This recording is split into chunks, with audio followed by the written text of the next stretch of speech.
Hi, everyone. Thank you for joining me again on the Lights Too Bright podcast.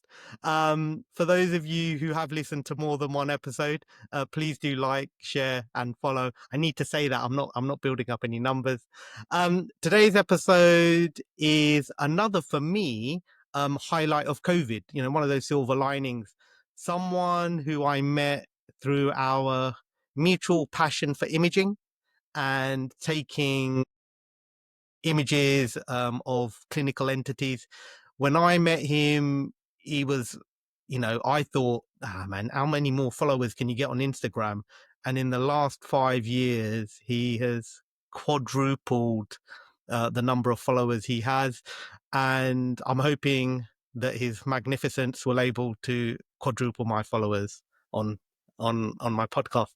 Anyway, I would like to say hello and welcome to my good friend, Mr. Hamza Mussa. Hello, mate. You all right? Okay, thank you for having me.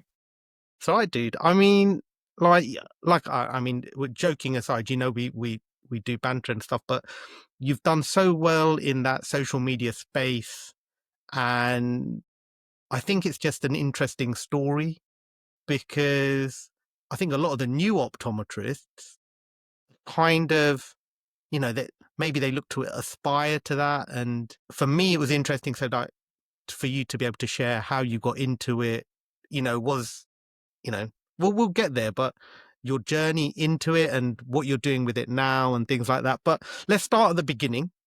What do you do now? So what would you say is your main role now? Or is the Insta your main role now? The Insta for me is always still, although it's grown so much, it's still very much a passion project. It's something I enjoy to do, and it comes off the back of my day to day. What I love, what I do now, I say I almost have a dual role. I'm full time in practice still, so I'm a lead optometrist for Specsavers in Banbury, and then on top of that, I also work as a consultant. So on various projects. One of my key ones at the minute, I would say, is working alongside Global Education Lead for Keela on a lot of workshops and stuff like that. But I've also consulted with myopia charities and I do quite a bit of work for Specsavers on the graduate recruitment, early careers, professional side as well. Okay. Um, where did it all begin, Hamza? Where's home? I know you just said you're in Banbury now, but where did you grow up? But I'm a northerner through and through.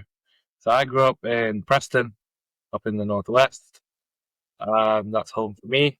I moved to Warwick after I got married. So I've been in Warwick now for coming up to 4 years.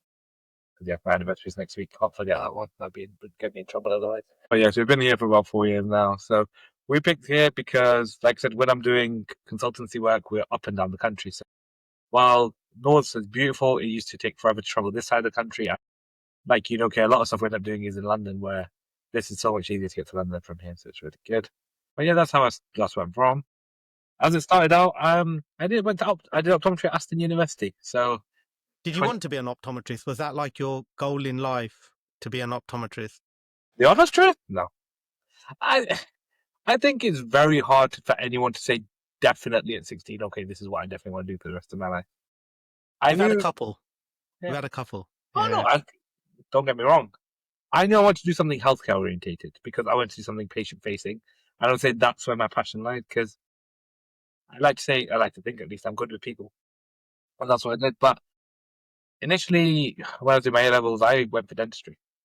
Um, it's only through clearing because I missed my grades. So then my uncle said to me, "You're not taking a gap year because if you go work and get money, you're never going to go back into education." Okay. So I was like, okay. So he sat me down at my computer and goes, okay, here's clearing. Okay, this is what you can do. You got Bradford or Aston, which one are you going to? As a northerner, I was like, as much as Bradford's good for food, I don't want to go live there. So I was like, okay, Aston, I'll have to be. And that's how I ended up doing Optom. And I would say for most part of first year, like it was good. It was the sciencey stuff. It's stuff I felt like I was good at, but I hadn't really found my passion for it. I would say it only really clicked for me in final year when we were starting to see patients getting into clinics, getting quite hands on. That's when it was like, okay, this is something I can see myself enjoying. I, And I that, I mean that's interesting. That is interesting because I interrupted you, but we've had a couple of people on the pod who really was. It's like because they'd always been eyes or they'd been to optometrists and like when they were younger, but a lot of people who I seem to talk to, or particularly who I seem to get on with, it was never really first option. They've made once they've got into it, they've found their calling within it. So you went to Aston, and then where did you do pre-reg? So I went back up north to do my pre-reg. So I did my pre-reg in Kendal in the Lake District. A gorgeous part of the world. But as I refer to it to a lot of people, I say it's like working in Jurassic Park. Okay, why is that? Kendal has the highest average age of population in the whole of the UK. Okay, I will be lucky if I saw somebody sub 65 most of the time. Okay. Most of our patients go well over 75. I saw 5 people over 100 by the time I'd finished up in Kendal, which was nuts. And like you can imagine, like uni clinics. So the patients we're seeing are usually city centre patients. So 20s, 30s, maybe a couple of early presbyopes in their early 40s as well, but not that varied. Gone to the lakes. So my whole first clinical patients was all 75, 80, 85, 79, everything. I remember doing those eye tests, and that first day felt like the longest day of my life. I think one of them tests was patient comes in, AMD, glaucoma, everything, hands me like an A4 page of medication. I think I swear it took me about 2 hours to do this person's eye test. I think I got guilty. I made him a brew midway through just to like yeah, taking a bit long. But that's, although it was tough, and I say it was trial by fire, I learned so much in such a short space of time. Like those first few months were some of the steepest learning curves, but I honestly took it in my stride. Like that's why I was like, okay, you can take two things from this. You can be like, this is rough going, or you can build on it and learn from it. And I like to think I did the latter. But at the same time, this is what kind of inspired the Crazy Optom. okay, Because the Crazy Optom, when I started it, and again, a lot of people ask, what's the name? Why is it crazy? I was like, I picked a handle that was separate to my normal Instagram where I was just following ophthalmologists. There's people like Jordical Retina in the States and the eye doctor in London. And people just sharing cases, and it was that bite-sized information because after a clinic, or if I'm on the train home on my pre-reg, I was just scrolling through it and having a look kind of situation. And you pick up these little bite-sized pieces of information that it just builds and builds and builds to you like, oh, that clicks. I've seen that somewhere before kind of situation. And that was my whole pre-reg year. So thankfully I got through in about 12 months. So I started August 2016. July 2017, I finished my off skis and passed. But I stuck around in Kendal for the next however many years until COVID hit, pretty much, when I got married. okay, And from there, I worked my way up to lead optom and worked across multiple stores and even had a pre-reg of my own by the time I finished. But the crazy optom became a thing of, I'm someone who's very passionate about photography. I've loved cameras, I love stuff like that. And it was almost bringing two together. One of the first images I remember taking was we had a colleague that worked with us who had a white cataract in his eye. So one day, it was a slow day. I think it was around Christmas time. Nobody's coming in. You know how it gets in practice sometimes. We're like, okay, let's have a bit of fun. We're like, have a seat. Let's have a go and see. And we were just messing around here. And then from there, I was like, okay. And then the sheer amount of pathology I was encountering, I was like, okay, I'm seeing a lot of stuff that even me and myself, I'm seeing this for the first time. I'm learning so much from this. Even when I did my hospital placement, because fortunately back then we still had in-person hospital placements for pre-reg. So I was lucky enough to do 40, I think it was almost 6 weeks by the time I finished in a hospital. And like, unless you see a case in front of you, you can't learn from that, and other people can't learn from that as well. Whereas, like, if you're able to document this and share it wider, then other people can benefit from it. And that's honestly the starting point. Because it was a case of, if I'm seeing it for the first time, then a lot of people will do.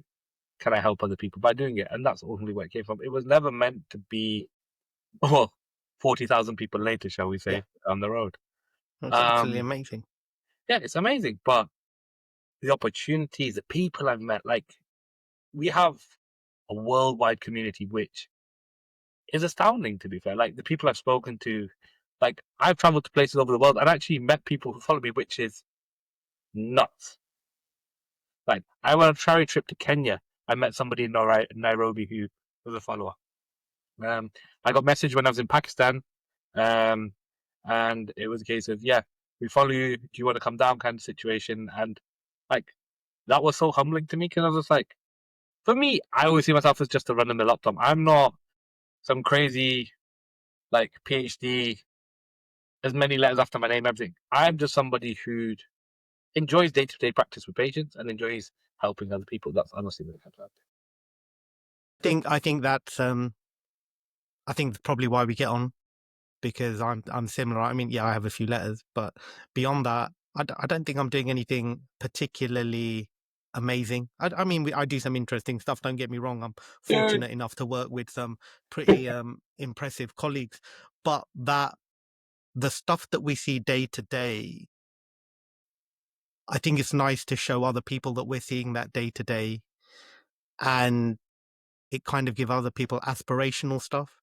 And there are other people, you like you said, seeing stuff day to day, but they don't know about it or they've not encountered it before. So to be able to share your experiences can help build their confidence. And you can go, look, it does come up. It's not just textbook stuff, and you don't need to be scared of it. And this is how we can manage it, and things like that. So And it's like, while CPD is brilliant, I think in that big room environment, a lot of people are very apprehensive of looking silly.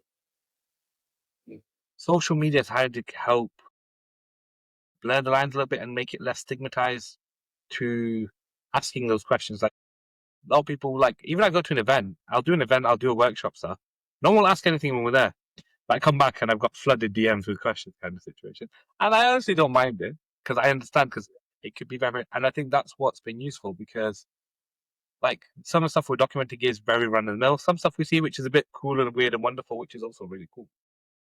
But it's also showing people that me and you could have the same case of uveitis or a case of uveitis, but it presents 50 different ways depending on what you're seeing in front of you. And it's by learning from those multiple experience exposure. But it's almost like people can almost learn through our experience too. So that if they do encounter in practice, like actually they dealt with something similar. And I think that's all for the profession because, like, I think we're both the case of like we want optometrists to do more to help more kind of situation to work alongside hospitals because we know the landscape at the minute with optometry and ophthalmology is, especially at NHS level, is unstable at unsustainable at current levels. So we need to work to bridge that gap because obviously it needs to evolve as a profession. Because as technology changes, AI comes into play, we need to find our place in this world as well as it changes. it's important for people just to see things. I think the learning is different. I think the next generation of optometrists learn in a different way. They do learn in a more bite-sized way, which I kind of like. To be honest, I like bite-sized information. I do think that we also have to just show people that it can be interesting. That something that's very particularly you could consider it mundane can be very interesting. I was talking to Sheena Tanner Smith, Tanner Shaw, and she was saying she started to really enjoy it when she looked at how she was helping people rather than just the refractive element of it, which I think a lot of people can get caught up in. And the idea of the podcast, and because we've been chatting on and off about podcasts for a while. The idea of this was to show, well, actually, look, there are ways you can inspire yourself and keep yourself interested and develop within the industry, the within the consulting room, outside of the consulting room. And so that's why I'm kind of at the moment just talking to my friends about what they've done. So I'm going to take a step back from crazy Optom because we know what a monster that is. And because you're the first person I've had who's pretty much been within Specsavers, as far as I'm concerned at the moment, you're a career Specsavers, right? So what was the like kind of that journey like? How did you go from a resident to taking on a pre-reg? Was that something that you were encouraged to do? Was that something that you had to go out and search for? Did you have to go, do you know what? I like teaching new grads. Or was that something that someone said to you, you know what, Hamza, we've seen you, we think you'd be good at it? Or was it a case of, welcome to being qualified, here's your pre-reg? I think Specsavers is such a huge organization, and no two stores are alike. I will say that quite confidently because Even when I was looking for a new practice this side of the country, I looked at a few different places. But when I first worked there, I stuck around because I genuinely enjoyed my working and I had that clinical freedom. With any business, you need to understand this KPI stuff like that. But genuinely, I will say this hands down, there's um, no strings attached to this comment. It's like I've never had that pressure where I used to work. I was there 5, 6 years. It was never like conversion needs to be this. You need to be seeing this with patients. It was a case of do your best, help everyone that's coming through the door kind of situation. And I really enjoyed that because, like I said, I encountered it was a very heavy pathology, lots of mechs, that kind of situation. So that was stuff I enjoyed. I was very passionate about. As I just started to roll with the crazy optom, because bear in mind, in the early days, I was anonymous. No one really knew my face, my name, anything. Um, I got, shall I say, scouted. It's the best way to Okay. put it. Yeah, yeah. So I was Did you at an get optom. tapped up? Did he get tapped up? I got a hand on the shoulder, which scared the living daylights out of me, if you want to put it that way. But I was at an optometry conference in the Northwest, and Paul Morris came up to me and said, Crazy Optom, we like what you're doing, but we want to help, we want to guide you and get you involved in more stuff. And from there, even as a newly qualified optometrist, I had opportunities which I think more people will wait, what, 5, 6, even 10 years in their career before they really get involved with it. And I got the opportunity to work alongside the pre-reg teams quite heavily, which is something I was so passionate about. So I was like, this is brilliant for me because I got to travel up and down the country. So all the way from Glasgow right down to Plymouth, just helping on courses, understanding it, helping produce material for it, and help shaping the structure of those courses and the stuff we've done. From there, it kind of branched. I got an opportunity to working the graduate side, so working along the early careers team. So right from year 7 to year 11s and visiting universities as well. Pre-COVID, I also had the opportunity to speak at PAC and do a few things at PAC as well, which is the Professional Advancement Conference for Specsavers. So I've done a few sessions there. So that was really cool because that was alongside my role within store. So I had a lot of opportunities afforded to me through that, which I would say even now is part of the reason I've stuck around because I have had a lot of support and help from them senior people who helped elevate me and help train me to where I am today. I would say, like I said, I'm somebody who was very confident in the test room, and even then, like public speaking and stuff. This was stuff that was completely new to me. Like I'm a joker, like you said, I like my banter, but put me in a room full of people and I'm still not the best to this day, but I've got used to it as time's gone on. But those opportunities early in my career and now working alongside the people that I do within Specsavers, like I've worked alongside people who genuinely have a passion for the profession and want to see clinical improvements and stuff like that. So that's part of the reason why I would say I'm a career Specsaver, as you would put it. And even now, like as a pre-reg, I would say Specsavers is a good place to do your pre-reg because of the sheer amount of exposure and patients you have access to. Like even my current practice, which is much bigger than my old one, I've had 2 to 3 pre-regs over the last 4 years at a time. And I like that because for me, that's where my passion lies. And although I'm helping people on the wider scale of things on courses, those are my pre-regs in my practice kind of situation. And I like to say multiple on because you and I both know how taxing that 12, 15 months can be. And it is emotionally, physically, and mentally draining. So being able to lean on each other in those times when you are, I think was really good because that's what felt so isolating for me. I went to a practice which didn't really take on pre-regs and I was by myself somewhere quite rural and quite remote. So there was no other pre-regs around anywhere near where I was. And for me, that's what was the daunting bit of it. Like that's what really got me down, especially come stage 2 time where we're like a good 9 months in. I was like, is this something I really want to do for the rest of my life? Like you do, I think everyone hits that point where they're like, okay, but then you go on and like you look back on it and understand that okay, you went through all that because no way was I the clinician when I finished uni compared to where I was when I finished my pre-reg. But for me, I was on the I like giving back and almost that paying forward mentality. Like someone had enough trust to let me be their pre-reg, so why should I not afford the opportunity to somebody else down the road? So.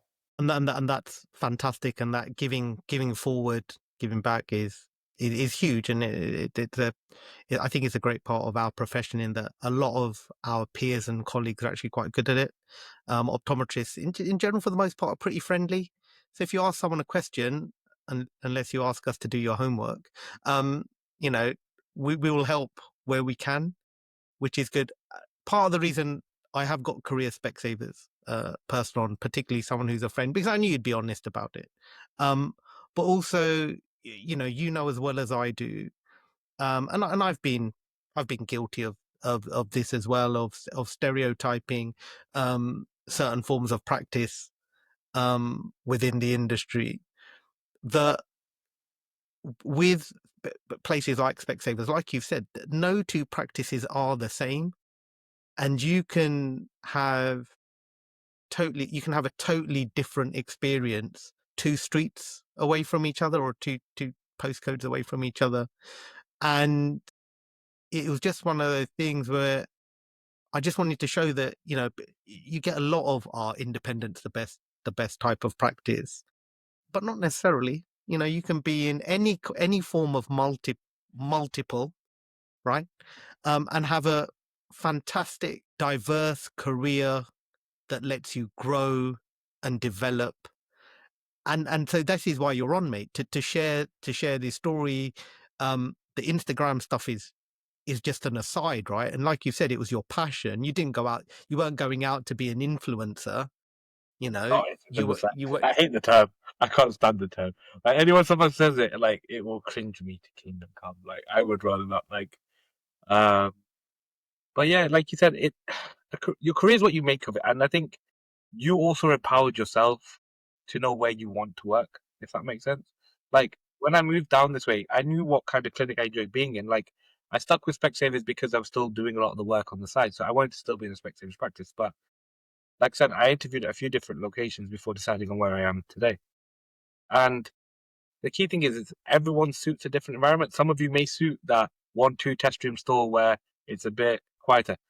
I how would I like to refer to it? It's organized chaos, shall I say? Like we're a very big store, so we're 6, 7 clinics, but heavy max volume, which is the stuff I enjoyed. Like I might be lucky sometimes if I'm seeing too many routine patients. Most time it is emergencies which are sent our way. But that's what I thrive on. I love that stuff, that problem solving, that critical thinking that really gets my brain going.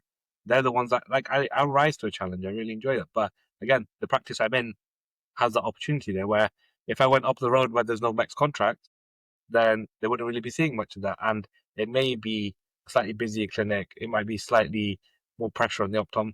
And that's how it works. But you need to pick what's right for you as an individual because, like I said, you have the power to change it. If you're in a situation where you are feeling uncomfortable, you're feeling pressured, look at other opportunities around there. They are there.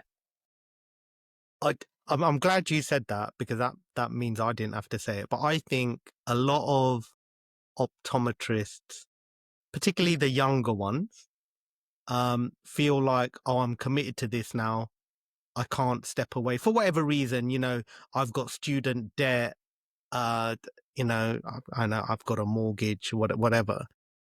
But in our industry, it's very easy to go, I don't like this for whatever reason. You don't like your routine day. You don't like the people. You know, there's nothing to be ashamed of in going, I don't like the people I work with. And that can be for whatever reason. They might not like you. Who knows, right? But you've got to go, I am going to step away from this to better myself, for my own well-being. And you can step away from it, and for the most part you'll be okay. You will get another job, and it'll either be better or worse, Well, that's the thing. because A lot of optoms, particularly earlier on in their careers, have never known working anywhere else. So it's that fear of the unknown that comes into a lot of play with people to making that jump. Like my other half was one of these people. And I was like, look, you need to get out. Okay? Leave. You will be better off for it. You will find something better along the road. And mind you, this was COVID, yeah? So I got it in the neck when this happened because I was like, okay. But, like I said, touch wood, a few years down the road, she's happy as could be and so grateful to be out of where she was at previously. But like I said, it's just taking that initial push to just, and sometimes you need somebody else to just give you that kind of nudge a little bit. Because like I said, we often get too comfortable being somewhere that we just end up with blinders on, that we don't actually see how bad it is. We just like, we'll almost sugarcoat it for ourselves. Like, it's okay. It was just a rough day. There'll be better days kind of situation. Sometimes you do just need that nudge. And that's part of the reason for this pod was really just to give those people who don't necessarily have someone to give them a nudge, for them to listen and to listen to like your great story, other people's great stories, and go, you know what, they did it, and they took a chance or they took a risk, um, and I actually, I didn't even think that maybe I could do that. Do you know what I mean? And you try it and you reach out and you start looking at job adverts, or you go, maybe I'll do some further education, maybe I'll step away. And so and that was really the aim of this, was just to give people that option to go, look, this is what people are doing. Some people love the consulting room, some people don't like the profession, or find out that the profession is not for them, and they've gone, actually, I'd rather do that. and and, Nothing and wrong that's with where that. they've And I gone, think that's and what there's people nothing need to wrong with realize. that. Exactly. Look, whatever you're doing, like, you need to enjoy that. Okay. Like, Optum wasn't my first choice, but I made it right for me. I found my place, I found my niche, and I found what I really enjoy. And like, I couldn't be happier now. Okay. But similarly, I know people that have walked away and actually are better off for it. And there's nothing wrong with that. Like I said, but if you're stuck in something that you are miserable in for the next 20, 30 years, that's not somewhere you want to be, no matter how hard you work to get the initial bit. Because, yeah, it's scary to walk away from something, but you don't know what opportunities are around the corner. Yep. Very true. I'm going to move on from that because I think we've got the message across, or at least the message I was trying to kind of force you into the corner of saying.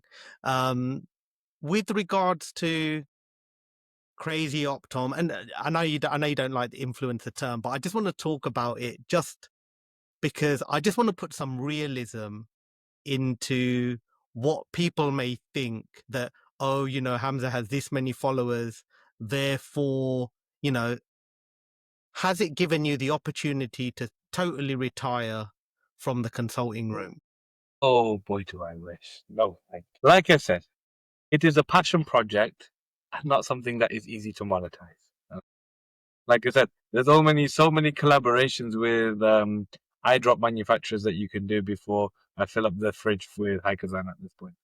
But no, no jokes aside, like I said, it's given me opportunities to explore the teaching avenues I wanted to. Because, like I said, it wasn't necessarily like I'm rolling in cash from the Instagram side of things. No, but it got me recognized, and especially at the level we're at now, I was popular amongst the student crowd and the newly qualified crowd. But in recent years, because of how much it's grown, it's now been recognized amongst the more senior optoms and even on an international footing. And that's been useful because I've been able to offer something. So one thing I did last year, which I was really proud of, is my slit lamp course. Now, the slit lamp course wasn't anything wild or crazy or really technical, but what it was is stripping stuff back to basics and teaching people the way I wish I was taught. Not focusing on angles, not focusing on so many settings, but actually just focusing on getting a feel for your slit lamp and understanding how to use the machinery in front of you. Okay, and doing it like that. That was something that I don't think I would have had the opportunity to do without the Instagram. But I think that just means that people were able to see my passion and understand that this is something that he'd be a good person to deliver that. So yeah, but yeah, if anybody wants to give me a fat proposal so I can retire, I will happily take it. Consider it. You'll consider it. You'll I'll consider it. consider it, should I say? Not take it. Yeah. Um, I For those.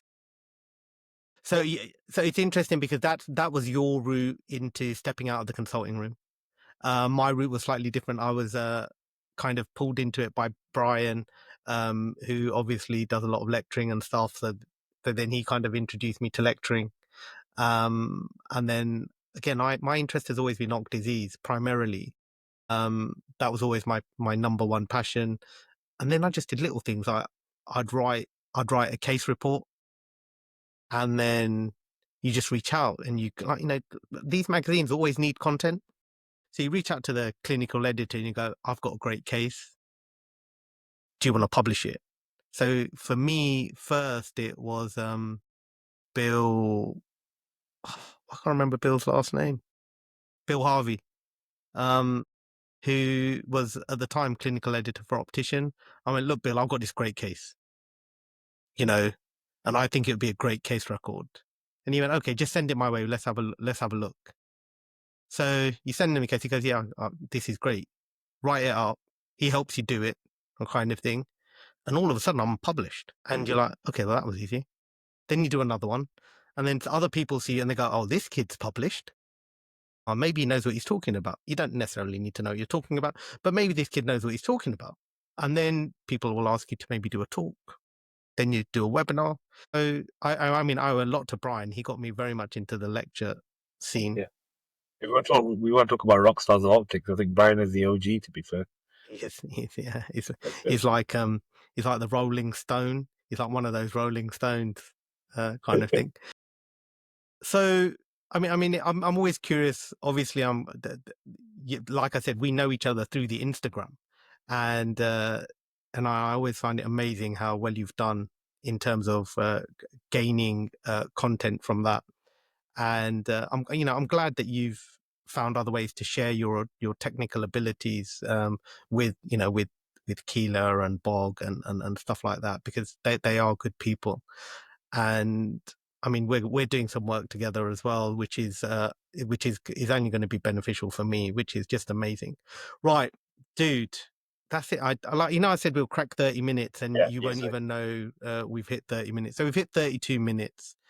And I think I have a better understanding of your journey to where you are, which is great, because you know what, as friends, sometimes you don't know it. You kind of sit in there and you sort of know stuff, and then you go, oh, actually, that's quite interesting. I didn't realize that. But we hit 33 minutes, and I'm going to pull this to a close. But before I go, I like to ask all my guests, if you had one piece of advice that you could give any, for new grads, right? Because that's really your passion project, I would say. If you had any piece of advice you would give a new grad or pre-reg, right? What would that be? Because I mean, they always want advice. It's the same thing. I do tell them now. It's like qualifying is honestly just the beginning. Okay, it's not the end of your career journey. It is just the opening. That's just opening the door to all the opportunities there. And don't be afraid to chase those opportunities. So find something you enjoy within the profession, and there is so many avenues to explore. You just got to look for the opportunities there. Okay, don't think your life stops at 1, 2 in the test stream. That's literally just where we started out at. But you can enjoy so many things. Yeah, look for those opportunities and find what you're going to enjoy. So then you don't mind sitting with the profession for the next 25, 30 years. And hopefully we get to meet you one day at one of our events. Because, like I said, me and Kaya, it was years before we met face to face. Okay, but through this community, it's how we grew. We met each other, and now we have an international community of like minds. Definitely. So don't be afraid. Key message. Fantastic. Thank you very much, sir. It has been a pleasure. Thank you so much. And we will do some other stuff. I think let's do some student-y stuff that we were talking about before and never got around to because life just got in the way. But I think your passion for helping pre-regs and students, and my passion for trying to create a social media empire, maybe we can put that together. I know Stuart wants to do something as well as part of the Patreon. So thank you very much. I'm going to end this here. So thanks everyone, and hopefully you will see us soon. Take care.